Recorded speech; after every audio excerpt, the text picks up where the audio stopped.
अच्छा, आप ये सब ये बताएं हमें, बल्कि नाज़रीन को बताएं कि आप एमपीए भी हैं कसूर शहर के, इसके साथ आप चीफ मिनिस्टर मॉनिटरिंग कमेटी के चेयरमैन हैं डिस्ट्रिक्ट कसूर के। आपने बतौर चेयरमैन, बतौर एमपीए, आपने सही मानों में बहुत ज़्यादा काम किया है। रात दिन आप सरगर्म रहे हैं, यहाँ सड़कों पे, गलियों में, धूप में, छाँव में काम किया आपने, ख़ास तौर पे सफाई सुथराई के हवाले से, और इसके साथ साथ जो एलडब्ल्यूएमसी के हवाले से और दीगर भी जो आपने काम किया है वो सबके सामने है। लेकिन एक तासुर ऊपर रहा है आपके बारे में कि गुज़िश्ता 1.5-2 माह से आपकी सरगर्मियाँ वो पहले जैसी नहीं है, आप पहले जैसे मुतहर्रक नहीं हैं। और ये वो वक्त है कि जब कसूर शहर में जो डिस्ट्रिक्ट हेडक्वार्टर भी है और आपका हल्का भी है, वहाँ पर चीफ मिनिस्टर के ऐसे ऐसे इनिशिएटिव्स चल रहे हैं, इन प्रोग्रेस हैं, कि जिनकी बिना पर यह कहा जा रहा है कि कसूर पेरिस बन जाएगा, कसूर यूरोपियन कंट्री बन जाएगा, और यहाँ पर ऐसी ऐसी ब्यूटिफिकेशंस की जाएंगी कि जिसकी मिसाल पूरी दुनिया में मिलेगी। तो उन हालात में आप इतने इनएक्टिव हैं या नहीं हैं, या ये गलत तासुर है? सर बहुत शुक्रिया, आपने इस मौजू पे बड़ा रेलेवेंट और पर्टिनेंट क्वेश्चन किया। मैं सबसे पहले तो आपका बड़ा इंतहाई मशकूर हूँ, और अपने ख़ास तौर पे अपने उन दोस्त अहबाब का जिन्होंने मुश्किल तलखी के मौसम के बावजूद मेरा साथ दिया। हम सब ने मिल के इकट्ठे काम किया, और अल्लाह ताला ने कमाल मेहरबानी फरमाई कि हमारे शहर के जिसको लोग और इदारे जिनको ये कहते थे कि ये डेड हो चुके हैं, ये काम नहीं करते, उन सबको हम रोड पर लेकर आए, उनके काम उनसे लिए और काम किए भी, और शहर में आपको एक वाज़ह नज़र भी आया फ़र्क। और आप जैसे खुद फरमा रहे हैं कि ये चीज़ें बेहतरी की। सर बात यह है कि एक्टिविटी रहती है, अल्हम्दुलिल्लाह आज भी है, पहले की तरह ही है। लेकिन इस बात से मैं बिल्कुल इत्तेफाक करता हूँ कि 1.5-2 महीनों से थोड़ी सी इस आप कह लें थोड़ा सा बैकफुट पे इसलिए आए हैं कि चीज़ें अब वो वाली पहले वाली नहीं, रिस्पांस नहीं थी। रिस्पांस किस हवाले से, यहाँ पे इदारे बहुत सारे बन गए हैं। पहले हम एक सिर्फ हमारा यहाँ पे म्यूनसिपल कमेटी थी, उससे हम सफाई का भी काम लेते थे, उससे पानी के भी मामलात भी थे, सीवरेज सारे जो भी हमारे ब्लॉकेज इशू जो भी थे वो हम उनसे कराते थे। अब आपके सफाई के लिए एलडब्ल्यूएमसी बना दी गई, उनकी अथॉरिटी अलग से बना दी गई। पानी सैनिटेशन सीवरेज के हवाले से वासा को बना दिया गया, और इसके साथ साथ डिस्ट्रिक्ट गवर्नमेंट की इन्वॉल्वमेंट इस हद तक उन्होंने करा दी कि अब मैं यहाँ पे नाम लूँगा तो वो मुनासिब नहीं है। मुझे यहाँ के कुछ चंद अफसरान ने ये कहा कि जी आप इनको थोड़ा सा टाइम स्पेस दें, इनको काम करने दें, अभी ये स्टार्टिंग में है, ये बड़ा अच्छा करेंगे, ये वो कर देंगे, ये फलां कर देंगे। तो मुझे शायद ये फील होता था कि शायद मेरा कोई ज़ाती एजेंडा है, या मैं इनसे कोई ऐसा मेरा कोई बेनिफिट फाइनेंशियली या कोई मॉरली जुड़ा हुआ है जो ये मेरे समझते हैं कि मैं इनके साथ अटैच हूँ। तो मुझे खुदा ना खास्ता मैं आपके इस फोरम के प्लेटफॉर्म से ये कहना चाहता हूँ कि मेरा अगर किसी के पास कोई भी ऐसा फाइनेंशियल इशू हो तो मेरे आप पर्सनली नहीं, आप उसको पब्लिकली ओपन करके बताएं। मेरा कोई ज़ाती एजेंडा नहीं, मेरा किसी रिलेटिव की मेरी कोई फैक्ट्री, मेरा कोई घर, यह ऐसा नहीं था जहाँ पे मैं कोई मुलाजिम काम करता हो जो मैंने वो छुपाए हो। मेरे पास हर चीज़ ओपन है आपके सामने, लेकिन मेरा सिर्फ मकसद है कि ये शहर की हमने बेहतरी करनी है, और इसको जो ये कहते हैं ना सोना शहर कसूर, इसको सही मानों में सोना बना के दिखाएं, जो असल मैंडेट है, जो आवाम ने, जो लोगों ने आप पे एतमाद किया है। लेकिन यहाँ पे बहुत सारे अनासर ऐसे आ गए वो जो ये समझते थे कि शायद इसमें मेरा कोई ज़ाती एजेंडा है। तो मैंने इसीलिए थोड़ा सा अपने आप को रिस्ट्रिक्ट किया कि जी आप ज़ाती एजेंडे को आप ये सारा एवेल्यूएट खुद करके देख लें, यहाँ पे आपको सारी चीज़ें आपके सामने आ जाएंगी। आज आप ये सिचुएशन ये देखें कि आज हर तरफ आपको छोटे छोटे मसाइल जो उस वक्त हमने बड़ी मेहनत से ओवरकम किए थे, आज आप वो दोबारा सारे उठा रहे हैं। मतलब ठीक है, अभी सफाई के हवाले से रोज़ाना डेली बेसिस पे कंप्लेंट्स जो है ना वो हमने ज़ीरो पर लेकर आए थे, अभी आज कुछ ना कुछ कहीं पे कंप्लेंट्स रहती हैं। और इसी तरह आप ये डिस्ट्रिक्ट गवर्नमेंट के कोऑर्डिनेशन के साथ देखें, हमारे डिस्ट्रिक्ट गवर्नमेंट के जो अफसरान हैं, बदकिस्मती यहाँ पे नहीं है, ओवरऑल हमारे सिस्टम के साथ ये है, यहाँ पे सिस्टम बंदे के साथ चलाते हैं, सीट के साथ नहीं चलाते। मैं ये चाहता हूँ कि यहाँ पे सिस्टम हमारा सीट से मुराद क्या है कि यहाँ पे अगर एक डिप्टी कमिश्नर आए हैं, अगर उनकी प्रायोरिटीज़ हैं कि हमने यहाँ शहर को ऐसे करना है, अगर वो कल को चेंज हो गए हैं तो नए आए उनकी वो प्रायोरिटीज़ नहीं है तो वो सिस्टम चेंज हो जाएगा। अगर तो वो पहला सिस्टम अच्छा था तो उसको कंटिन्यूटी होनी चाहिए, वो सीट वाले को चाहिए कि मैं उसको कंटिन्यू करूं। अगर उसमें कोई फ्लॉज हैं उसको ख़त्म करें, उसको आप ओवरकम करें, ठीक करें कि इसको हमने कैसे बेहतर करना है। मतलब मकसद और हमारा जो है वो होना चाहिए कि हमें अपने शहर की बेहतरी और यहाँ के लोगों की ज़िंदगी और उनकी सहूलत की आसानी पैदा करें। लेकिन यहाँ पे जैसे ही कोई अफसर चेंज होते हैं, नए आते हैं, वो अपनी यहाँ पे पॉलिसी लेके आएंगे। अब यहाँ पे ब्यूटिफिकेशन प्लान का आपने जिक्र किया, ब्यूटिफिकेशन प्लान बड़े अच्छे बने जो हमने पहले दिन यहाँ पे अप्रूव किए। मैंने उनको ये सारी चीज़ें बताई कि हमने ये जो आपने साइट चूज़ की है ना, ये तो बहुत सारी बल्दिया चौक पार्क है, आपके सामने कितनी दफ़ा बन चुका है। अब दोबारा फिर ब्यूटिफिकेशन प्लान के तहत इसको बनाएंगे, बड़ा अच्छा बनाएं, बहुत अच्छी बात। कितना देर इसको सर्वाइव करेंगे, कौन इसको देखेगा? कल को यहाँ पे सबसे बड़ा इशू आपका बारिश का पानी है, आप उसके लिए क्या आपने यहाँ पे किया बंदोबस्त? सर जो जहाँ पे बंदा रहता है ना, आप और हम यहाँ के रहने वाले, हमें और आपको पता है यहाँ पे मसाइल क्या है। एक बंदा बाहर से है, उसे क्या पता है यहाँ पे इश्यूज़ क्या है, किस जगह पे पानी का फ्लो ज़्यादा है, किस जगह पे कम है। ठीक बात है, ठीक है, ये कंसल्टेशन होना बहुत ज़रूरी थी। और जो इस पहले फेज़ में जो हमने ब्यूटिफिकेशन प्लान जब अप्रूव नहीं किए थे, डिसाइड थे, जब हमारी डिस्कशंस चल रही थी, उस वक्त ये सारी चीज़ें, इस पर एक एक चीज़ को चेक किया गया था कि इस पर बनाने से फ़ायदा कितना है, नुकसान कितना है। अब यहाँ पे हमने कार्ट बाज़ार, फूड स्ट्रीट मार्केट का नाम दे दिया। ये तो एक सड़क थी, फूड स्ट्रीट तो कभी थी ही नहीं। 4-8 वगैरह रेडियाँ खड़ी कर रहे थे तो उसको फूड स्ट्रीट का नाम दे देंगे। वहाँ पे पार्किंग का बंदोबस्त है आपके पास? कहाँ पे लोग आके, अभी आप वीकेंड पे वहाँ से गुजर नहीं सकते आप।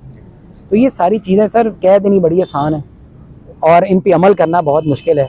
लेकिन अब चूँकि इसमें गवर्नमेंट का भी है, पता नहीं हमारी खुद समझ से बाला है कि कौन सी हदायत ऐसी आई हैं। अभी जैसे निगहबान पैकेज के हवाले से जितने पैकेज हैं, हमें किसी सियासी बंदे को ऑन बोर्ड ही नहीं किया गया। अच्छा, सियासी बंदे को ऑन बोर्ड नहीं किया। ठीक है, आप अब जैसे करना चाहिए आप चला लें सिस्टम। सीएम का पैकेज है, सीएम का पैकेज है। अब सीएम के जितने इनिशिएटिव्स हैं उनमें जितनी देर तक आप पॉलिटिकल ओनरशिप नहीं होगी, पॉलिटिकल टीम को आप आगे नहीं लेके चलेंगे या उनको आप साथ लेके नहीं चलेंगे, मैं नहीं समझता फिर वो आपको नताइज हासिल होंगे जो होने चाहिए। और उसकी वजह ये है कि आप देखें यहाँ पे अब हमारे पास डेली बेसिस पे सैकड़ों लोग आते हैं जो कहते हैं जी हमने आप आईडी कार्ड दिए थे, वो हमारे निगहबान पैकेज था, वो राशन कार्ड था, वो किधर है? लेकिन वो हमें नहीं समझ आ रहा। यहाँ पे मेरे पास कल एक ऐसी खबर आई, मैं खुद सुन के हैरान हूँ कि सरकारी बंदे हैं जो इसमें पैकेज में पैसे ले रहे हैं जी। मैंने वो एक दोस्त को मार्क की है उसकी एप्लीकेशन की, आप इसका मुझे चेक कराएं क्योंकि ये बिल्कुल ऑथेंटिक चीज़ हम अफसरान अहदेदारान तक पहुँचाएँ। ऐसे हवाई चीज़ें या मतलब नहीं बता सकते कि मतलब सरकारी बंदे का नाम है, ऐसे कल को उसकी जॉब का मसला ना बने। लेकिन फिर इसको वेरीफाई करें, पहले ऑथेंटिसिटी दें, फिर हम इसको बिल्कुल इसको प्रूव करेंगे और उसका रिजल्ट निकालेंगे ये क्या हो रहा है। तो कहने का मकसद सर, जितनी देर तक सियासी नुमाइंदों को, टीम को आप ऑन बोर्ड नहीं करेंगे, उतनी देर तक आप वो नताइज हासिल नहीं कर पाएंगे जो होने चाहिए थे। और जब ये सारी चीज़ें हमने खुद देखी हैं कि आप ज़्यादा ब्यूरोक्रेटिक सिस्टम को अब आगे लेके जाया जा रहा है, एक डीसी है, डिप्टी कमिश्नर है, एडिशनल कमिश्नर है, पूरी टीम है, जब वो ये समझते हैं कि हम अपने तौर पे बहुत अच्छा काम कर रहे हैं तो भाई आप करें, वेल डन, हम आपके साथ हैं।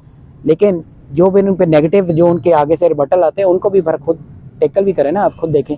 और ये कह देना कि जी हमने बड़ा ब्यूटिफिकेशन प्लान, किस चीज़ पे काम हो रहा है आप मुझे बताएं? शहर में किस चीज़ पे काम हुआ है अभी तक? ये जो अभी एक 6-8 महीनों का गैप गुजरा है, इसमें क्या चीज़ ऐसी शहर में अप्रूव हुई है मुझे बताएं, इम्प्रूव हुई है? किस चीज़ पे काम किया गया?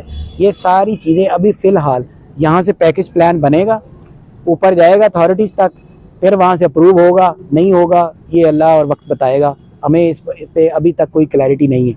अभी चंद दिन पहले मुझे कोई डिस्ट्रिक्ट गवर्नमेंट की तरफ से कोई फ़ोन कॉल्स और उनकी तरफ से रब्ता किया गया है कि जी हम ये ब्यूटिफिकेशन प्लान्स हैं, इस पे आपको ब्रीफिंग देना चाहते हैं। तो वो चूँकि पता आपको रमज़ान का भी महीना है, इसमें थोड़ी मसरूफियत और तरह की बढ़ जाती है। तो इंशाल्लाह 1-2 दिन में उनसे बैठ के ये कंसल्ट कर लेते हैं वो क्या उन्होंने प्लान अब नए बनाए हैं। मेरी असेसमेंट और मेरे रिकॉर्ड के मुताबिक जो हमारे यहाँ पे ब्यूटिफिकेशन प्लान्स की जितने पैसे अप्रूव हुए थे और जो यहाँ पे होने चाहिए थे, वो अब बहुत टाइम गुजर गया, अब पता नहीं उस पर क्या स्टेटस है लेटेस्ट। ये जब उनसे ब्रीफिंग लेंगे, करंट सिचुएशन का पता चलेगा, फिर मैं आपको इस पोजीशन में होऊंगा बताने की कि क्या ये ब्यूटिफिकेशन प्लान एग्जीक्यूट हो भी सकते हैं और अगर होने हैं तो उनके क्या फ़ायदे हैं, कार्ट बाज़ार बनाने का फ़ायदा है या नुकसान है। अभी जो हमारे शहर में इतनी इन्होंने बड़ी कंप्लेंट्स आपके सामने भी आती हैं, कभी वो पीरा फोर्स के हवाले से, कभी ये पुलिस के हवाले से, कभी म्यूनसिपल कमेटी के हवाले से। तो उसकी वजह यही है कि इन सारे इदारों में आपस में लाइजन बनाने के लिए एक अच्छा ऊपर एडमिनिस्ट्रेटर होना चाहिए जिन सारों को लेके साथ चले। आप ये कह देना कि जी फलां जाके ऑपरेशन कर दें, ये तो कोई भी आप किसी भी बंदे को बिठा के वो करा दें, लेकिन मकसद ऑपरेशन करना नहीं है। मकसद गवर्नमेंट की ये सारी पॉलिसीज़ का अल्टीमेट मतलब मकसद ये है कि लोगों को और अमाम ख़ास तौर पे जो हमारे रेडी वाले हैं जिनका ये रोज़गार है, उनका रोज़गार भी रहे और ये साथ लोगों को रिलीफ भी मिलता है। सर आपको पता होगा कि जो पैरा फोर्स वाले हैं वो एक रिक्शे वाले को 5,000 रुपये जुर्माना करते हैं, और मुझे ये बताएं कि जो 5,000 रुपया जिसकी रोजी रोटी पूरी नहीं हो रही, जिसके घर का चूल्हा नहीं चल रहा, उसको सिर्फ इसलिए 5,000 रुपये जुर्माना कर देंगे रिक्शा इसके बाहर खड़ा है। जी बिल्कुल, मैंने खुद ही अब जैसे पहले आपको अर्ज़ की कि इस तरीके की बहुत सारी चीज़ें हैं। ये आपने एक रिक्शे वाले की मिसाल दी है, यहाँ पे रेडी वालों के साथ भी ऐसे है, जो दुकानदार है उनके साथ भी ऐसे है। देख, पहली बात है हमें इस सारी चीज़ पे एक ओवरऑल एक करैक्टर बिल्डिंग, नेशन बिल्डिंग और लोगों को ट्रेनिंग सेशन भी रखने चाहिए। हमारे ये 50, 60, 70 साल मिजाज है कि हमने एक दुकान बनाई तो हमने बाहर अपना वो बेंच या अपने वो थड़े के ऊपर बने ऑक्यूपाई करना है, नाजायज़ बैठना है। अब ये बताने की भी ज़रूरत है कि अब चीज़ें वो नहीं है। अब हमारे आप देखें यहाँ पे हमारे शहर की आबादी 2-2.5 लाख के करीब थी आज से 15 साल पहले, आज हम 5-6 लाख के करीब पहुँचे। वसाइल आपके बढ़ गए हैं, वसाइल आपके कम हो गए। तो ये सारी चीज़ें बताने की ज़रूरत है। उसके साथ साथ आप देखें एक चेक एंड बैलेंस का निज़ाम भी रहता है। अभी हम रिसेंटली एक शादी के सिलसिले में आपको पता है बाहर गए थे, वहाँ पे चीज़ें देखने का, ये ऑब्ज़र्व करने का भी मौका मिलता है कि चाहे आप सिविलाइज्ड नेशन है, चाहे आप बहुत ज़्यादा तरक्की याफ्ता हैं, लेकिन जब तक आपको सज़ा जज़ा का सिस्टम मौजूद नहीं होगा, वहाँ पे भी लोग ऐसे वायलेशन करने की कोशिश सोचते भी नहीं हैं। क्यों सोचते भी नहीं है? वजह सिस्टम है, कानून है, उन्हें पता है यहाँ पे सिफारिश भी नहीं है और यहाँ पे कोई ऐसी चीज़ नहीं होगी छोटे या बड़े की कि ये अगर MPA का थड़ा है तो ये बच जाएगा और ये किसी गरीब का टूट जाएगा। नहीं, वहाँ पे सब एक जैसे हैं। ये वाला माइंडसेट यहाँ पे आने में अभी टाइम लगेगा, लेकिन आफ्टर ऑल किसी ने तो शुरू करना है। मैं आपसे भी दरख्वास्त करूँगा, हमारे मीडिया के दोस्त, अब आप सोशल मीडिया पे बहुत अच्छी चीज़ें भी चलती हैं, नेगेटिविटी भी होती है, साथ चलती है, और नंबर साथ है, लेकिन आप भी अपने फोरम से ये बारहा दफ़ा इसको हम बार बार कहते रहें। अभी बड़ी एक मिसाल क्या कहनी जी, पेप्सी का हमारे 1 साल के बच्चे को भी पता है पेप्सी है, कोको कोला का उससे भी पता है, लेकिन वो बार बार क्यों ऐड देते हैं, याद कराते रहते हैं कि जी सर्दी में भी, धुंध में भी कि ये पेप्सी कोको चीज़ है। तो ऐसे हमें भी इन चीज़ों पे भी काम करने की ज़रूरत है। अपने बच्चों को, नौजवानों को, बुज़ुर्गों को, हर सेगमेंट को ये बताने की ज़रूरत है। ये हमारी जिम्मेदारी है। अभी प्रॉब्लम कहाँ पे आती है? प्रॉब्लम ये है कि हमें राइट्स बताए जाते हैं, हमें लाइबिलिटीज़ नहीं बताई जाती।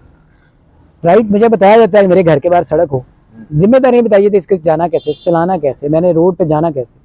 तो हमें इन दोनों चीज़ों पे काम करने की ज़रूरत है। राइट्स का हमें पता है, होना चाहिए, मिलने चाहिए, हक़ है हमारा, लेकिन हमारी भी जिम्मेदारियां जो हैं बासियत कौम, बासियत सिटीज़न, वो भी हमें निभानी चाहिए। तो आपकी बात बिल्कुल सही है, ये इदारे बेलगाम हैं, इनको थोड़ा सा कंट्रोल में करना चाहिए, मगर उसके साथ साथ लोग, हमारे अवाम, दोस्त अहबाब भी तावन करें। जब ये चीज़ें अपनी, मतलब एक दुकानदार अपनी दुकान से बाहर चीज़ ना रखे तो फिर उसको कोई तंग करे तो हम उसके आगे खड़े हों, लेकिन जब वो खुद गलत होगा फिर हम नहीं कहने की पोजीशन में होते। आप इस बात को समझ रहे हैं, लेकिन इंशाल्लाह हम कोशिश करेंगे कि ये चीज़ें जो हैं, जो इतनी सीवियर कंप्लेंट्स हैं, अभी आपने देखा होगा जब मैं ये पिछले 8 से 10 दिन में इनमें काफ़ी कमी आई होगी, काफ़ी कमी आई। उसकी वजह यही है कि हमने इस चीज़ को देखा है, रियलाइज़ किया है कि अब अपने दोस्त, अब आप भी हमारे साथ तावन करें, कोऑपरेट करें, शहर को अच्छा करें, पाकिस्तान को अच्छा करें, इमेज अच्छा करें, और जो इदारे हैं हम उनके साथ भी, उनको भी कहेंगे कि वो भी अपनी जिम्मेदारी को जिम्मेदारी समझें, ना कि इसको नाजायज़ अपने तौर पे इस्तेमाल करें।